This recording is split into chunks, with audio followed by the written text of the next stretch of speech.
Hi friends, welcome to TNPSC study point. இப்போ நம்ம பார்க்க போகிறது 6th தேர்ட் டேர்மில் உள்ள ஃபஸ்ட் யூனிட்.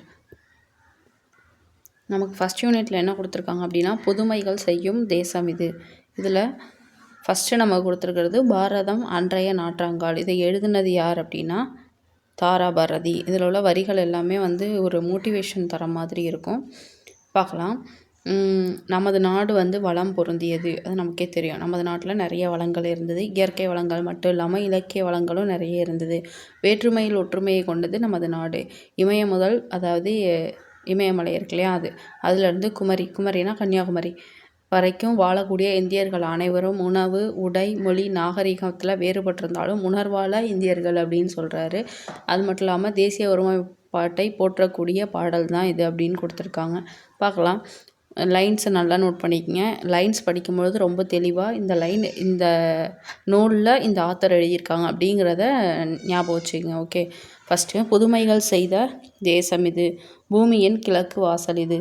தெய்வ வள்ளுவன், அதாவது திருவள்ளுவர் இருக்கார் இல்லையா, அவர் தான் தெய்வ வள்ளுவன் நெய்த குறள் தான். நெய்த குறள்னும் பொழுது அவர் எழுதுனதை தான் இங்கே நெய்த குறள் அப்படின்னு கொடுத்துருக்காங்க. அதுதான் தேசம் உடுத்திய நூலாடை. அப்போ இதிலேருந்து கொஷின் எப்படி கேட்பாங்கன்னா, தேசம் உடுத்திய நூலாடை என்று தாராபாரதி எதனை குறிப்பிடுகிறார் அப்படின்னா திருக்குறள். அதை எழுதுனது திருவள்ளுவர். ஓகே. லைன்லேருந்து எப்படி வேணாலும் உங்களுக்கு கொஷின்ஸ் வரலாம்.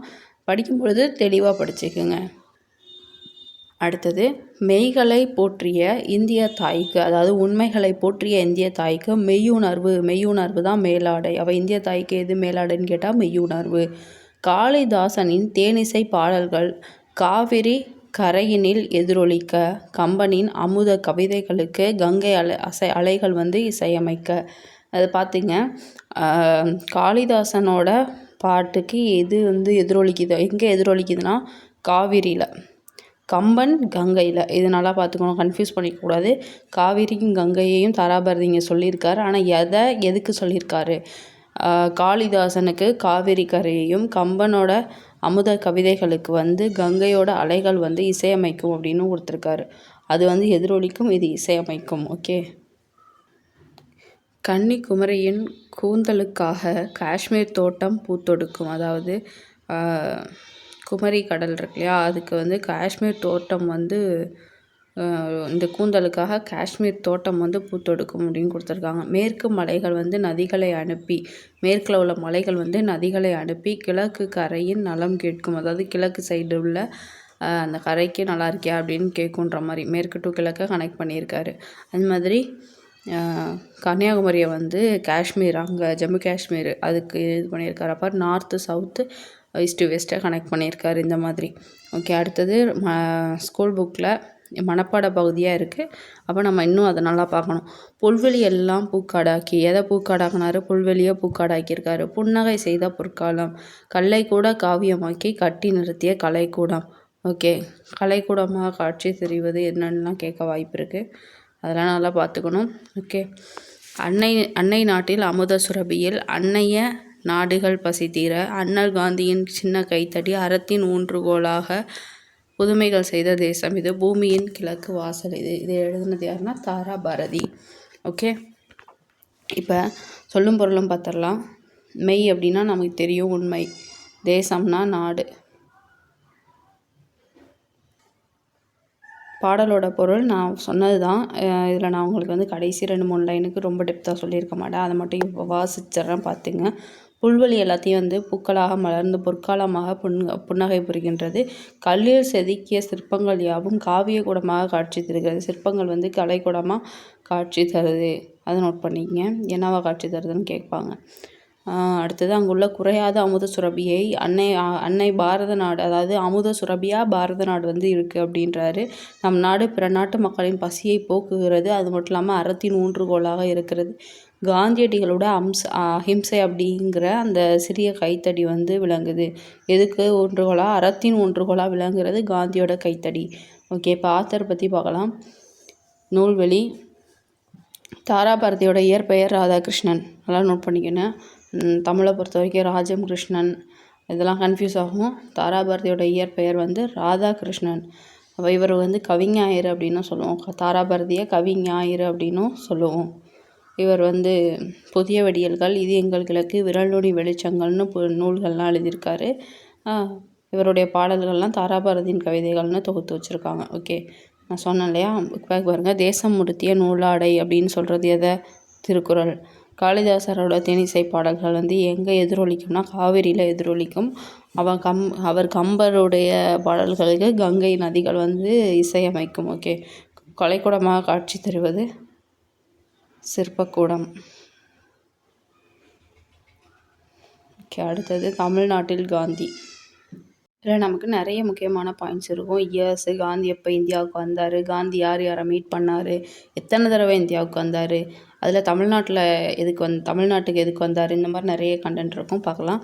காந்தியடிகள் வந்து இந்திய விடுதலைக்கு பாடுபட்டார்ன்றது நமக்கு நல்லாவே தெரியும். பெண்கள் முன்னேற்றம், சமுதாய மறுமலர்ச்சி, தீண்டாமை ஒழிப்பு, இதுக்காகவும் பாடுபட்டிருக்காரு. அவரை பற்றி நிறைய கொடுத்துருக்காங்க. ஃபஸ்ட்டு வந்து அவர் வந்து நிறைய தடவை தமிழ்நாட்டுக்கு வந்திருக்காரு. குறிப்பாக தமிழ்நாட்டுக்கு வந்ததை கொடுத்துருக்காங்க. 1919ஆம் ஆண்டு பிப்ரவரி மாதம் காந்தியடிகள் வந்து சென்னைக்கு வராரு. அப்போ ஆங்கில அரசு ரவுலட் சட்டத்தை போடுது. அப்போ 1919 பிப்ரவரியில் வந்து ரவுலட் சட்டம் போட்டிருக்காங்க. ஓகே, அந்த சட்டத்தை எதிர்த்து ஒரு பெரிய போராட்டம் நடத்துறதுக்கு திட்டமிடுறாங்க. அது மட்டும் இல்லாமல் ஒரு கருத்தாய்வு கூட்டம் வந்து ராஜாஜியோட வீட்டில் நடத்துகிறாங்க. யார் வீட்டிலன்னு பார்த்தீங்க, ராஜாஜி வீட்டில் ஒரு கருத்தரங்கம் நடைபெறுது. அது மட்டும் இல்லாமல் அவர் ஒரு மெத்தையில் அமர்ந்திருக்காரு. அப்போ மற்ற தலைவர்களும் நின்றுட்டுருக்காங்க. அப்போ பேசிகிட்டு இருக்காங்க. பேசிகிட்டு இருக்கும்பொழுது அங்கே என்ன ஈவெண்ட் நடக்குதுன்னா, பாரதியார் வராரு. அவர் வந்து காந்திக்கு பக்கத்தில் போய் வேகமாக உட்கார்றாரு. அது மட்டும் இல்லாமல், திரு காந்தி அவர்களே, நான் இன்று மாலை ஒரு பொதுக்கூட்டத்திற்கு ஏற்பாடு செய்துள்ளேன். அதற்கு தாங்கள் தலைமை தாங்க முடியுமா என்று கேட்டார். அதுக்கு வந்து காந்தி வந்து பதில் சொல்கிறார். என்னென்னா, இன்று எனக்கு வேறுபடி இருக்கிறது. உங்கள் பொதுக்கூட்டத்தை நாளை நடத்த முடியுமா என்று கேட்டார் காந்தியடிகள். அது முடியாது. திட்டமிட்டபடி கூட்டம் நடக்கும். தாங்கள் தொடங்க போகும் இயக்கத்துக்கு என் வாழ்த்துக்கள் என்று கூறி பாரதியார் நான் போய் வருகிறேன் என்று கூறி சென்று விட்டார். அது எதுக்காக இதை நான் இப்படி வாசிக்கிறேன்னா, இது நீங்கள் வந்து நல்லா பார்த்துக்கணும். ஏன்னா இந்த லைன்ஸில் எது யார் சொன்னது அப்படின்னு கேட்க வாய்ப்பு இருக்குது. அதனால் நல்லா நோட் பண்ணிக்கங்க. ஓகே, காந்தி என்ன சொன்னார், பாரதியார் என்ன சொன்னார் அப்படின்றத. அடுத்தது, இவர் யார் என்று காந்தி கேட்குறாரு. இவர் எங்கள் தமிழ்நாட்டு கவிஞர் என்றார் ராஜாஜி. தமிழ்நாட்டு கவிஞர்னு சொன்னது யாருன்னா ராஜாஜி. அப்போ இது ராஜாஜியோட ஸ்டேட்மெண்ட்டு. அப்படியா, இவரை பத்திரமாக பாதுகாக்க வேண்டும் அப்படின்னு காந்தி சொல்கிறாரு. எதனால் அப்படின்னா, அவரோட வேல்யூவை வந்து காந்தி அந்த அளவுக்கு புரிஞ்சுருந்தார். ஓகே, அடுத்தது 1900 இது வந்து ஃபஸ்ட்டு நடந்தது வந்து 19 நடந்தது ரவுலட் சட்டம், அந்த ஈவெண்ட்டு. இப்போ 1921 செப்டம்பரில், எந்த மந்த்து, அங்கே வந்து இப்போ வந்து செப்டம்பரில் வந்து காந்தி தமிழ்நாட்டுக்கு வராரு. அப்போ வந்து மதுரைக்கு போகும்பொழுது ட்ரெயினில் போகிறாங்க. போகும்பொழுது நிறைய பேர் வந்து இடுப்பில் ஒரு துணி மட்டும் அதாவது அணிந்திருக்கிறத அவர் பார்க்குறாரு. அப்போ வந்து காந்தியடிகள் வந்து அது ரொம்ப ப்ராப்பராக ட்ரெஸ் பண்ணியிருப்பார். அதை வந்து இவங்க இவ்வளோ வறுமையிலலாம் இப்படிலாம் இருக்கிறத அவர் பார்த்தோன்னே, இனி நானும் வந்து எளிமையாக இருக்க போகிறேன் அப்படின்னு சொல்லிட்டு தோற்றத்தில் எளிமையை வந்து மிகப்பெரிய ஒரு அந்த ட்ரெஸ்ஸை சேஞ்ச் பண்ணி அவர் சாகிற வரைக்கும் அதே இதை ஃபாலோ பண்ணியிருக்காரு. ஸோ வந்து உலகம் போற்றிய எளிமை திருக்கோலம் உருவாகிறதுக்கு காரணமாக இருந்தது எந்த இடம் அப்படின்னா மதுரை. ஓகே, காந்தியடிகள் ஒரு தடவை காரைக்குடி, அடுத்த ஈவெண்ட், இதோட நம்ம 2 ஈவெண்ட் பார்த்துருக்கோம். இது 3வதாக உள்ள நிகழ்வு. காந்தியடி வந்து காரைக்குடிக்கு சுற்றுப்பயணம் செய்கிறாரு. அங்கே வந்து கானாடு காத்தான் அப்படின்ற ஊரில் ஒருத்தர் வீட்டில் தங்கியிருக்காரு. அது மட்டும் இல்லாமல் அந்த வீடு ரொம்ப ஆடம்பரமாக பயங்கரமாக அப்படி இருந்திருக்கு. எங்கே பார்த்தாலும் வெளிநாட்டு அலங்கார பொருட்கள் வந்து நிறைஞ்சிருக்கு. காந்தி வந்து அவர்கிட்ட கேட்குறாரு, உங்கள் வீட்டை வெளிநாட்டு பொருள்களால் அழகு செய்திருக்கிறீர்கள். அதற்கு செலவு செய்த பணத்தில் 1 பங்கு பணத்தை என்னிடம் கொடுத்தால் போதும், இதைவிட அழகாக செய்து விடுவேன் அப்படின்னு சொல்லியிருக்கார். அதை கேட்டு அவர் ரொம்ப ஷேமாயிட்டார். காந்திக்கு வந்து மறுமுறை வந்தபோது அங்கே வெளிநாட்டு பொருட்கள் இல்லை. அவர் வீட்டுக்கு திரும்ப போயிருக்காரு. அப்போ அங்கே எதுவுமே இல்லை. அதை பார்த்தோன்னா அவர் ரொம்ப சந்தோஷப்பட்டு அவர் அப்ரிஷியேட் பண்ணியிருக்காரு காந்தி. ஓகே, அடுத்தது, இது மாதிரி தமிழ்நாட்டுக்கு காந்தி எத்தனை தடவை வந்தார், என்னென்ன நடந்தது, அதை தான் இங்கே வந்து தொகுத்து நமக்கு கொடுத்துருக்காங்க. அடுத்ததாக அவர் வந்து மதுரை மீனாட்சி அம்மன் கோயிலுக்கு போகிறாரு. அதாவது தலைவர்கள் வந்து அவரை கூப்பிட்றாங்க. அப்போ வந்து அந்த கோயிலில் வந்து எல்லா மக்களும் போகிறதுக்கு அனுமதி இருக்கா அப்படின்னு யார் கேட்குறாங்கன்னா காந்தி கேட்குறாரு. அதுக்கு வந்து அவங்க வந்து இல்லை அப்படி, அதாவது குறிப்பிட்ட ப மத இனத்தை சேர்ந்தவங்க, ஜாதியை சேர்ந்தவங்க தான் போக முடியும் அப்படின்னு அங்கே இருக்குது. ஸோ வந்து அதை காந்தி தெரிஞ்சுக்கிட்டு அப்படின்னா நான் அங்கே வரமாட்டேன் அப்படின்னு சொல்கிறாரு. அதுக்கப்புறமா நிறைய வருஷத்துக்கு அப்புறம் அந்த கோயிலில் எல்லோரும் போகிறதுக்கு உரிமை உண்டு அப்படின்னு ஒரு அறிவிப்பு வருது. ஸோ அதுக்கப்புறம் மதுரைக்கு வரும்பொழுது காந்தி வந்து மீனாட்சி அம்மன் கோயிலுக்கு போகிறாரு. அதாவது எப்போ எல்லாரும் போகிறதுக்கு அனுமதி இருக்கோ அப்போ அவர் போகிறாரு. அதுவரை அவர் போகலை. இதே மாதிரி ஒரு நிகழ்வு வந்து குற்றாலத்துலேயும் நடக்குது. அங்கே என்னன்னா, குற்றால அருவியில் வந்து எல்லாருக்கும் நீராடுறதுக்கு உரிமை இருக்கா அப்படின்னு அளிக்கப்பட்டு இருந்தது. ஆனால் அருவிக்கு செல்லும் வழியில் ஒரு கோவில் இருந்தது. அதன் வழியாக ஒரு சாரருக்கு தடை. அதாவது கோயில் வழியாக போகிறதுக்கு ஒரு சிலருக்கு தடை இருக்குது. அந்த தடை இருக்கிறதுனால அவங்க அந்த கோயிலை தாண்டி நீராட முடியாது. ஸோ அதையும் காந்தியடிகள் வந்து மறுக்கிறாரு, நான் வரமாட்டேன் அப்படின்ட்டு. மனிதர்களிடம் உயர்வு தாழ்வு வந்து பாராட்டக்கூடாதுங்கிறதுல அவர் வந்து உறுதியாக இருந்திருக்காரு அப்படின்னு இதில் நமக்கு சொல்கிறாங்க. இது காந்தியோட தமிழ் கையெழுத்து. இது பார்த்திங்க, மோகன்தாஸ் கரம்சந்த் காந்தி. ஓகே. அடுத்தது காந்தியடிகள் வந்து அவருக்கும் தமிழுக்கும் இடையேயான தொடர்பை வந்து நிறைய தடவை சொல்லியிருக்காரு. அது என்ன அப்படின்னா, தென்னாப்பிரிக்காவில் வாழ்ந்த காலத்தில் தமிழ் மொழியை கற்க தொடங்கியதாக கூறியுள்ளார். அது மட்டும் இல்லாமல் ஜியு போப் எழுதிய தமிழ் கையேடு, அப்போ இந்த நாளாக நான் ஞாபகப்படுத்திக்கணும், தமிழ் கையேடுன்ற நூலை எழுதினது யாருன்னா ஜியு போப். அது மட்டும் இல்லாமல் திருக்குறள் வந்து காந்தியை மிகவும் கவர்ந்த நூல்.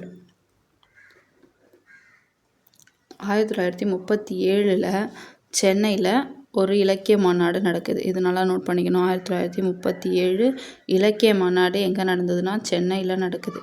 ஓகே. அப்போ அந்த மாநாட்டுக்கு தலைமை வகிக்கிறது யாருன்னா காந்தி. வரவேற்பு குழு தலைவர் யாருன்னா உவே சாமிநாத ஐயர். உவேசா வந்து உரையை கேட்ட காந்தி வந்து இந்த பெரியவரின் நிழலிலிருந்து, அதாவது பெரியவரோட அடி நிழலிலிருந்து தமிழை கற்க வேண்டும் அப்படின்னு ஆவல் உண்டாகுது அப்படின்னு சொல்கிறாரு. ஏன்னா அந்தளவுக்கு அவர் உவேசாவோட தமிழ் புலமை வந்து அதிகம். அடுத்தது அவ்வளோதான். இந்த லெசனில் நம்ம இதுவரை பார்த்த கண்டென்ட் நிகழ்வுகள் என்னென்ன அப்படின்னா, ஃபஸ்ட்டு வந்து 1919 ரவுலட் சட்டத்தின் போது காந்தி வராரு. அந்த சட்டத்துக்கு எதிராக போராட்டம் நடத்த முடிவு பண்ணுறாரு. ராஜாஜி வீட்டில் அந்த கான்வர்சேஷன் நடந்துகிட்ருக்கு. அப்போ பாரதியார் வராரு. அவருக்கும் இடையில ஒரு கான்வர்சேஷன் நடக்குது. அப்போ பாரதியார் வந்து பத்திரமா பாதுகாக்க சொல்லி காந்தி சொல்லியிருப்பார். ஸோ அடுத்தது 1921, அந்த 1919 வந்து பிப்ரவரியில் நடந்திருக்கும். இந்த 1921ங்கிறது வந்து செப்டம்பரில் எங்கே வராருன்னா மதுரைக்கு வராரு. ஸோ இந்த மாதிரி ட்ரெஸ் அவர் போடுறதுக்கு அதுதான் காரணம். அது மட்டும் இல்லாமல் எளிமையை வந்து திருக்கோலமாக அவர் போட்டுறதற்கு எந்த ஊர் காரணம் அப்படின்னா மதுரை. அது மட்டும் இல்லாமல் காரைக்குடிக்கு போகிறாரு. அங்கேயும் வந்து காரைக்குடியில் வந்து கானாடுகாத்தான் அப்படின்ற இடத்துல தங்கியிருக்காரு. அங்கே அவரோட தெரிஞ்சவர் வந்து வீட்டில் நிறைய வசதியாக வச்சுருக்காரு. வெளிநாட்டு பொருட்கள்லாம் அதெல்லாம் வந்து மாற்றினார் காந்தி. இப்போ அடுத்த வரும்பொழுது இல்லாமல் ஆக்கினார் அந்த ஈவெண்ட்டு. அதுக்கப்புறம் மீனாட்சி அம்மன் கோவில், அதுக்கப்புறம் குற்றாலம் நீர்வீழ்ச்சி, அதுக்கப்புறம் அவர் வந்து ஜியு போப் வந்து எழுதின தமிழ் கையேடு நூலை வந்து அவர் ரொம்ப கவர்ந்த நூல். அப்புறம் வந்து திருக்குறளும் அவருக்கு ரொம்ப பிடிக்கும்னு சொல்லியிருக்காங்க. அதுக்கப்புறம் அவர் தமிழகம் வந்தது வந்து 1937 சென்னையில் இலக்கிய மாநாடு நடக்கும்பொழுது உவேசா வரவேற்பு குழு தலைவராக இருந்திருக்காரு. காந்தி வந்து தலைமையிட்டு இருக்கார். இந்த ஸ்டேட்மெண்ட் வந்து காந்தி சொல்கிறாரு. ஓகே. காந்தியடிகள் உடை அணிவதிலும் மாற்றத்தை ஏற்படுத்திய ஊர் எதுன்னு கேட்டால் மதுரை. காந்தியடிகள் டேஷ் அடிநிழலின், அதாவது உவேசாவோட அடிநிழலிலிருந்து தமிழ் கற்கணும் அப்படின்னு சொன்னார். இது நான் சொன்னேன் இல்லையா, இலக்கிய மாநாடு எங்கே நடந்ததுன்னா சென்னையில் நடந்தது. தமிழ் கவிஞர் வந்து பாரதியார். குற்றாலம் வந்து அருவி. தமிழ் கையேடுன்ற நூல் எழுதினது ஜியு போப். ஓகே. அடுத்தது வேலுநாச்சியாரை பற்றி கொடுத்துருக்காங்க. வணிகம் செய்த ஆங்கிலேயருக்கு வந்து சிறிது சிறிதாக நமது நாட்டை கைப்பற்றினார். அது நமக்கு தெரியும். அதில் வந்து நிறைய பேர் நமக்கு வந்து சுதந்திரம் வாங்கி கொடுத்தாங்க. அதெல்லாம் ஓகே. ஆங்கிலேயர்களுக்கு எதிராக நிறைய பேர் போராடினாங்க, எல்லாம் ஓகே. அதில் போராடின ஒரு முக்கியமான பெண் தலைவர் பற்றி தான் நம்ம இப்போ பார்க்க போகிறோம். ஃபஸ்ட்டு வேலுநாச்சியார். இவங்க தான் வேலுநாச்சியார். இவங்களை பற்றி என்னென்ன கொடுத்துருக்காங்கன்னு பார்த்துடலாம். ராமநாதபுரத்தை ஆட்சி செய்த செல்லமுத்து மன்னரின் ஒரே மகள். அப்போ வேலுநாச்சியோட ஃபாதர் நேம் வந்து செல்லமுத்து. தாய்மொழி தமிழ்.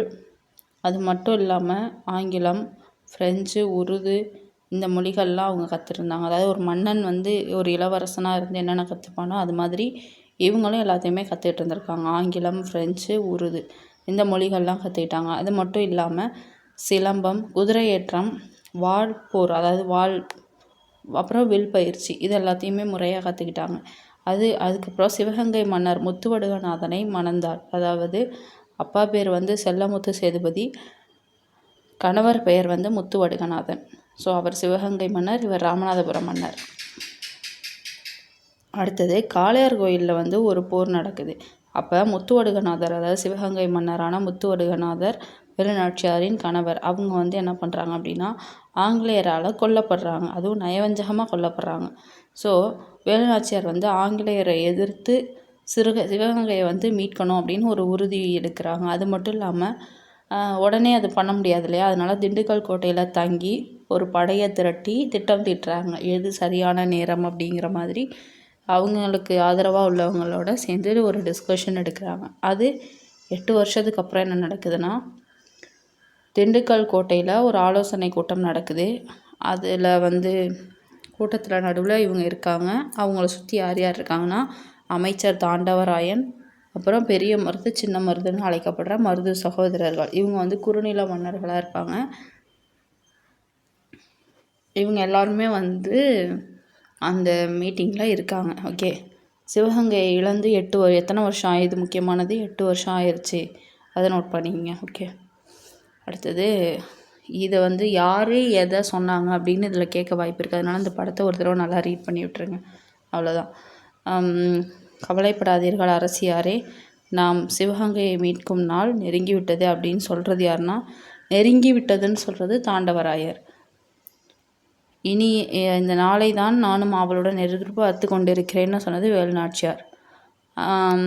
ஹைதர் அலிக்கு வந்து உருது மொழியில் இவங்க வந்து ஒரு கடிதம் எழுதியிருப்பாங்க, உதவி வேணும் அப்படின்னு சொல்லிட்டு. அதை தான் அவர் வந்து கேட்குறாங்க. வேலுநாச்சியார் வந்து கேட்குறாங்க, ஹைதர் அலி அனுப்பிய படை வந்து விட்டதுன்னு நினைக்கிறேன் அப்படின்னு சொல்கிறாங்க. அதாவது அந்த ரூம் வாசலுக்கு மைசூர்லேருந்து 5000 குதிரைப்படை வீரர்கள் வந்திருக்காங்க அப்படின்னு ஒருத்தர் வந்து சொல்கிறாரு. ஸோ எத்தனை குதிரைப்படை வீரர்கள்னு பார்த்துங்க, 5000 குதிரைப்படை வீரர்கள். எங்கேருந்து? ஹைதர் அலி அனுப்பியிருக்காரு. ஓகே, அடுத்தது வந்து அவர்களை வந்து ஓய்வெடுக்க, அது ஓகே, அதெல்லாம் நமக்கு தேவையில்ல.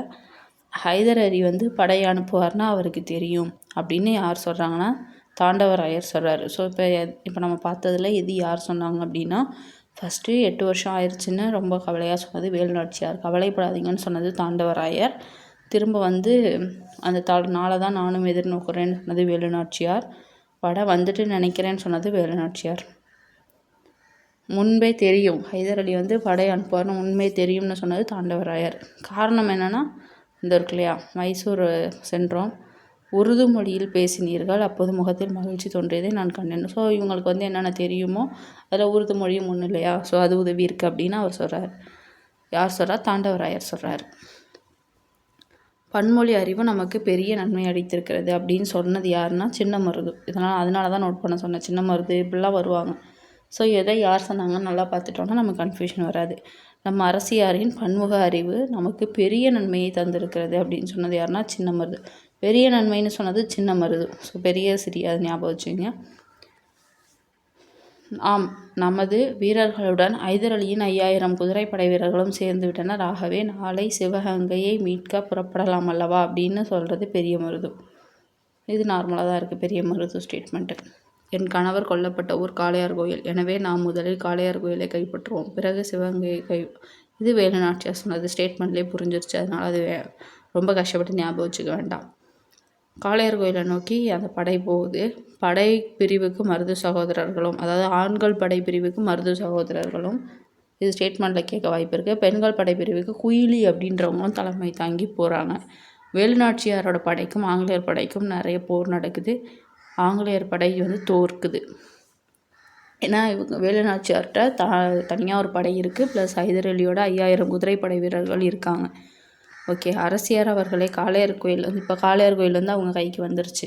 இப்போ வந்து இவங்க சிவகங்கை கோட்டை தாக்கினா ஆங்கிலேயர்களை வந்து தோக்கடிச்சிடலாம் அப்படின்னு இப்போ யார் சொல்கிறா அப்படின்னா பெரிய மருது சொல்கிறாரு.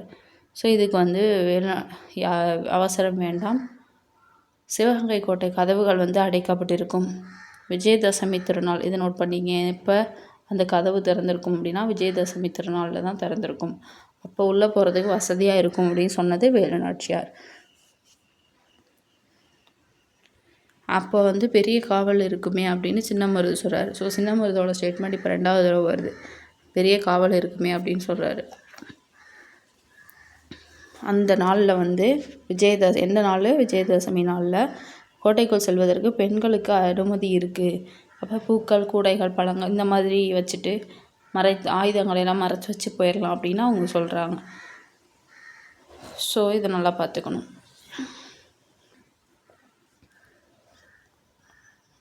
அடுத்தது வந்து அப்படியே செய்யலாம் அப்படின்னு சொல்லிட்டு இன்னொரு செய்தி, தங்களை காட்டி கொடுக்குமாறு உடையாள் அப்படின்ற ஒரு பெண்ணை வந்து ஆங்கிலேயர்கள் வந்து துன்புறுத்தினார்கள். அவர் வந்து மறுத்ததுனால, அந்த உடையாள் அப்படின்றவங்க வந்து மறுத்ததுனால அவங்கள வந்து என்ன பண்ணிட்டாங்கன்னா கொன்னுட்டாங்களாம். இது வந்து நம்ம வந்து கரெக்டாக ப்ராப்பராக அவங்களுக்கு கொஞ்சம் சிறப்பு செய்யணும் அப்படின்னு சொல்லி அமைச்சர் தாண்டவராயர் வந்து சொல்கிறாரு. அப்படியே பண்ணிடலாம் அப்படின்ட்டு நடுக்கல் ஒன்று நட்டு வைக்கிறாங்க. இது யாருக்கானது நடுக்கல் அப்படின்னா உடையாள் அவங்களுக்கான நடுக்கல். இதை நடுக்கல் நடனம்னு சொன்னது வேலுநாச்சியார், இந்த உடையாளை பற்றின செய்தியை சொன்னது தாண்டவராயர். ஓகே,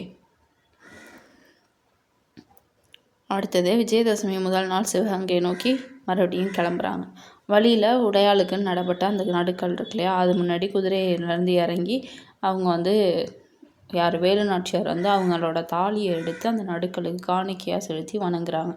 எதனால் அப்படின்னா தன்னுடைய கணவருக்கான அந்த போரில் தன்னுடைய கணவர் இறந்துட்டார். ஸோ அவருக்காக ஒரு நியாயத்துக்காக போராடுற அந்த போரில் இந்த உடையாளுன்றவங்க வந்து உயிரை விட்டுருக்காங்க. அப்படின்றதுனால அவங்க தாலியை வச்சு அவங்க வந்து காணிக்கையாக செலுத்தி வணங்குறாங்க.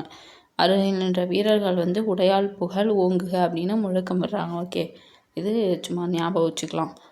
அடுத்தது வந்து பெண்கள் படைப்பிரிவோட மாறு வேடத்தில் உள்ளே செல்கிறேன். யார் உள்ளே செல்லும்படி, அதாவது இந்த ஆயுதக்கிடங்கு ஆங்கிலேயர்களோட ஆயுதக்கிடங்குக்கு வந்து தீ வச்சிட்றேன் அப்படின்னு சொல்லி குயிலி சொல்கிறாங்க.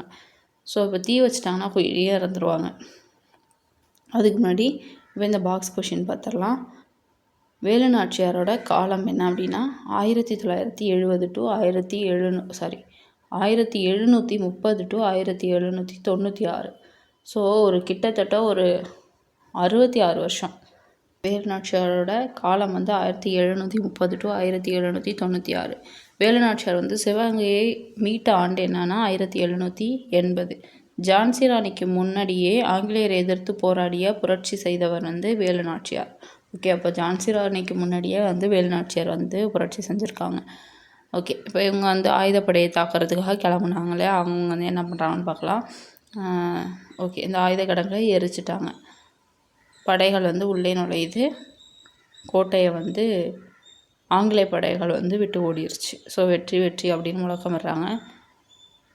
பாருங்கள், தம் உடலில் தீ வைத்து கொண்டு ஆங்கில குதித்து விட்டாள். அப்புறம் தன் உயிரை நம் நாட்டை மீட்டெடுக்க கொடுத்திருக்கிறாள் அது அப்படின்னு சொல்லி அவள் தியாகத்திற்கும் வீரத்திற்கும் தலை வணங்குகிறேன் அப்படின்னு சொன்னது யாருன்னா வேலுநாச்சியார். ஸோ வேலுநாச்சியாரோட வீரம், மருது சகோதரர்களோட ஆட்சர், ஹைதர் அலியோட உதவி, இதெல்லாம் வந்து குயிலியோட தியாகம், அதாவது குயிலி அப்புறம் வந்து உடையார் 2 பேரோட தியாகம், இதெல்லாம் வந்து சிவகங்கையை மீட்டது. ஓகே, இப்போ நம்ம ஷார்ட்டாக பார்த்துடலாம்.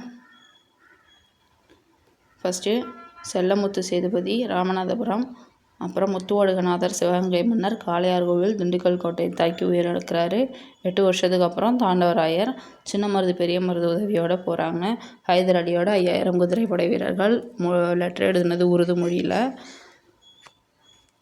ஸோ வந்து உடையாள் வந்து நடுக்கல் வச்சாங்க. அப்புறம் குயிலி வந்து இந்த ஆயுத கிடங்கு அதுக்கு வந்து தீ வச்சுட்டு கொளுத்திட்டாங்க. ஸோ விஜயதசமி நாளில் உள்ளே போகிறாங்க. அவ்வளோதான், அவர் இறந்துருப்பார். அப்புறம் குயிலியும் இறந்துருவாங்க. ஆங்கிலேயர்கள் வந்து சிவகங்கையை விட்டுட்டு போயிடுவாங்க. அவ்வளோதான் விஷயம். பாடம் இவ்வளோ தான். அந்த வருஷம் பார்க்கும்பொழுது வேலுநாச்சியாரோட காலம் 1730 to 1796. சிவகங்கை மீட்ட ஆண்டு 1780. ஜான்சி ராணிக்கு முன்னாடியே ஆங்கிலேயரை எதிர்த்தவர் வேலுநாச்சியார். ஓகே, அடுத்தது 4 வகை சொற்கள். இதில் இலக்கணம் என்ன கொடுத்துருக்காங்கன்னா 4 வகை சொற்களை பற்றி கொடுத்துருக்காங்க. அதாவது பெயர்ச்சொல், வினைச்சொல், இடைச்சொல், உரிச்சொல் பற்றி கொடுத்துருக்காங்க. இது ரொம்ப ஈஸியானது தான். ஃபஸ்ட்டு, தமிழில் சில எழுத்துக்கள் தனித்து நின்று பொருள் தரும், சிலது தொடர்ந்து பொருள் தரும். இவ்வாறு தருபவை சொல்லுன்னு சொல்லணும். உதாரணத்துக்கு ஈ, பூ, மை, கல், கடல், தங்கம் இதெல்லாம் தனித்து நின்றும் பொருள் தருது, சேர்ந்து பொருள் தருது. இதை நம்ம சொல்லுன்னு சொல்கிறோம். இந்த சொற்களை இலக்கண அடிப்படையில் பெயர்ச்சொல், வினைச்சொல், இடைச்சொல், உரிச்சொல்னு 4 வகைப்படுத்துகிறோம். ஃபஸ்ட்டு பெயர்ச்சொல். ஒன்றன் பெயரை குறிக்கும் சொல் பெயர்ச்சொல். அதாவது நேமிங் வேர்ட்ஸ், நவுன்ஸ்ன்னு சொல்லுவோம் இங்கிலீஷில். ஸோ அதுதான் பாரதி, பள்ளி, காலை, கண், தன், நன்மை, ஓடுதல் இதெல்லாம் பெயர்ச்சொல். இன்னொன்று, நீங்கள் உங்களோட பேர் இல்லை பார்க்குற பொருட்களோட பெயர் எல்லாமே பெயர்ச்சொல்ல வரும். அடுத்தது வினைச்சொல். வினைச்சொல்லில் என்ன வரும் அப்படின்னா, வினைச்சொல் வினை என்னும் சொல்லுக்கு செயல் அப்படின்றது பொருள். அப்போ ஏதாவது ஒரு செயலை குறிக்கக்கூடியதெல்லாம் வினைச்சொல். வா, போ, எழுது, விளையாடு இதெல்லாம் வினைச்சொல். இடைச்சொல்ல என்னென்ன வரும் அப்படின்னா, பெயர் சொல்லையும் வினைச்சொல்லையும் சார்ந்து வரும் சொற்கள் இடைச்சொற்கள். இடைச்சொற்களை பொறுத்த வரைக்கும் இது தனித்து இயங்காது. காரணம், இடைச்சொற்கள் மற்ற, ஐ அப்படின்னு சில இது கொடுத்துருக்காங்க. இன்னமும் வரும் தந்தையும் தாயும். அப்போ இந்த இடத்துல இங்கே வருது. அதே மாதிரி மற்றொருவர், மற்று அப்படிங்கிறது இப்போ தனியாக பொருள் தராது. அதான் தனித்து இயங்காது. திருக்குறளை கடைசியாக வந்திருக்கு. ஸோ இடையில வருது, முதல்ல வருது, கடைசியில் வருது. ஆனால் தனித்து மட்டும் இயங்காது. இது இடைச்சொல். அடுத்தது உரிச்சொல். உரிச்சொல்லை பொறுத்த வரைக்கும் என்னென்னா, பெயர்ச்சொல், வினைச்சொல் ஆகியவற்றின் தன்மையை மிகுதிப்படுத்த வருவது உரிச்சொல். இதில் என்னென்ன உரிச்சொற்கள் உண்டுன்னா, மாஸ், மா, தவ, நனி, கூர், களி, சவ, சாழ இதெல்லாம் உரிச்சொற்கள். இது உதாரணத்துக்கு மாநகரம் சால சிறந்தது. மா, தவ, நனி, கூர், களி, சால இதெல்லாம் உரிச்சொற்கள். மாநகரம் சால சிறந்தது. ஓகே, அடுத்தது சொல் வகையை அறிந்து பொருந்தாததை வட்டமிட சொல்லியிருக்காங்க. அது கொஞ்சம் எக்ஸாம்பிள்லாம் எக்ஸசைஸ்லாம் செஞ்சு பாருங்கள். இது பார்த்துங்க, முக்கியமானது. இதில் இருந்தெல்லாம் கொஷின்ஸ் வரும். இந்திய விடுதலைக்கு பாடுபட்டவர்களில் ஒருவர் யாருன்னா வ.உ.சி. அதாவது வ.உ. சிதம்பரனார். இவர் தமிழிலும் ஆங்கிலத்திலும் புலமை பெற்றவர். வழக்கறிஞர், எழுத்தாளர், பேச்சாளர், தொழிற்சங்கத்தோட தலைவராக இருந்திருக்காரு. பன்முகத்தன்மை பெற்றிருக்கிறார். அது மட்டும் இல்லாமல் ஆங்கிலேயர்களுக்கு கப்பல் போட்டியாக இந்திய கப்பல் நிறுவனத்தை தொடங்கியவர். அதாவது உள்நாட்டு இந்திய கப்பல் நிறுவனத்தை தொடங்கியவர். 1906ஆம் ஆண்டு அக்டோபர் 16ஆம் நாள் சுதேசி நாவாய் சங்கம் அப்படின்ற கப்பல் நிறுவனத்தை பதிவு செய்கிறார். எப்போ அப்படின்னா 1906 அக்டோபர் 16. ஸோ இது 6/6 அன்றைக்கி சுதேசி நாவாய் சங்கம் அப்படின்ற கப்பல் நிறுவனத்தை பதிவு செய்கிறார். அது மட்டும் இல்லாமல் வ.உ.சி. சென்னைக்கு போகும் பொழுது பாரதியாரை சந்திப்பதாக அதை வழக்கமாக வச்சுட்டு இருந்தார். இது ரொம்ப முக்கியமானது தான். யார் சென்னைக்கு வரும் பொழுதெல்லாம் பாரதியாரை சந்திக்கிறத வழக்கமாக வச்சுருந்தாங்க அப்படின்னு கேட்டால் வ.உ. சிதம்பரனார். ஓகே, அடுத்தது இடம் அறிந்து பயன்படுத்துவோம். அதாவது ஓர், ஒரு அப்படின்ற இந்த 2 சொற்களை எங்கே பயன்படுத்தணும் அப்படிங்கிறது தெரியாமலே நம்ம பயன்படுத்திக்கிட்டு இருப்போம். அதற்கான ஒரு விளக்கம் தான். ஃபஸ்ட்டு, ஓர் அப்படிங்கிற சொல் எங்கே பயன்படுத்தணும் அப்படின்னா, உயிரெழுத்து தொடங்கும் இடத்தில் சொல்லுக்கு முன்னாடி ஓர் பயன்படுத்தணும். அப்போ உயிரெழுத்துனா என்ன? ஆ முதல் அவ் வரை உள்ள எழுத்துக்கள் உயிரெழுத்துக்கள். ஸோ இந்த உயிரெழுத்துக்கள் தொடங்கும் சொல்லுக்கு முன்னாடி ஓர் பயன்படுத்தணும். ஓகே, அடுத்தது உயிர்மெய் எழுத்துக்கள், அதாவது உயிர்மெய் எழுத்தில் தொடங்கக்கூடிய சொல்லுக்கு முன்னாடி ஒரு பயன்படுத்தணும். அவ்வளோதான். உதாரணத்துக்கு ஊர், இதில் ஊ அப்படிங்கிறது உயிரெழுத்து. ஸோ இதுக்கு முன்னாடி ஓர்னு பயன்படுத்தணும். அதான் ஓர், ஊர். அதே மாதிரி ஓர் ஏரி, ஏ உயிரெழுத்து. ஒரு நகரம், நான் உயிர்மெய் எழுத்து, க உயிர்மெய் எழுத்து. ஸோ அங்கே ஒருன்னு வருது. அதே மாதிரி உயிரெழுத்தில் தொடங்கக்கூடிய சொல்லுக்கு முன் அஃது அப்படின்றத பயன்படுத்தணும். உயிர்மெய் எழுத்து தொடங்கக்கூடிய சொல்லுக்கு முன்னாடி அது அப்படின்னு பயன்படுத்தணும். அப்போ உதாரணம் இவங்களே கொடுத்துருக்காங்க. அது இங்கே உள்ளது, அதாவது ஈ வந்துருச்சுன்னா அஃது போடணும், உயிர்மெய் எழுத்து வந்துருச்சுன்னா அதுன்னு போடணும். அவ்வளோதான். அதுக்கு சில பிழைகள் கொடுத்துருக்காங்க, இதை திருத்தி எழுத சொல்லி. அழகிய உயிரெழுத்து இருக்குது, ஸோ இங்கே வந்து ஓர் வரணும். சிற்றூரில் ஓர் குளம், குளம்ன்றது வந்து கூ வந்து உயிர்மெய் எழுத்து, அதனால் அங்கே ஒருன்னு வரணும். அதே மாதிரி ஓர் இரவு, ஒரு பகல். அடுத்தது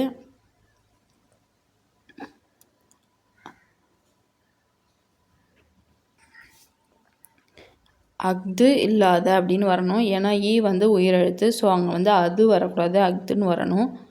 இடத்தில் எதுவும் நடக்காது. அடுத்தது இங்கே வந்து நான் வந்து உயிர்மெய் எழுத்து, அதனால் அங்கே வந்து அது அப்படின்னு வரணும். அதே மாதிரி இங்கே அது ஒரு இனிய பாடல், இங்கே ரெண்டுமே வந்துருச்சு பாருங்கள். அப்போ வந்து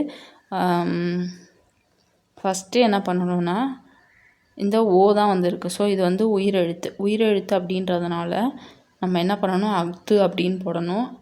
அஃதுன்னு போட்டுட்டு இங்கே இனிய பாடல்னு இருக்குது, ஸோ அங்கே உயிரெழுத்து வந்துருச்சு, அப்போ அங்கே வந்து ஓர் போடணும். அஃது ஓர் இனிய பாடல் அப்படின்னு வரணும், அதுதான் சரி. இதே மாதிரி புக்குக்கு பின்னாடி உள்ள கலைச்சொற்கள் பார்த்துக்கினீங்க. அவ்வளோதான், பாடம் முடிஞ்சிருச்சு.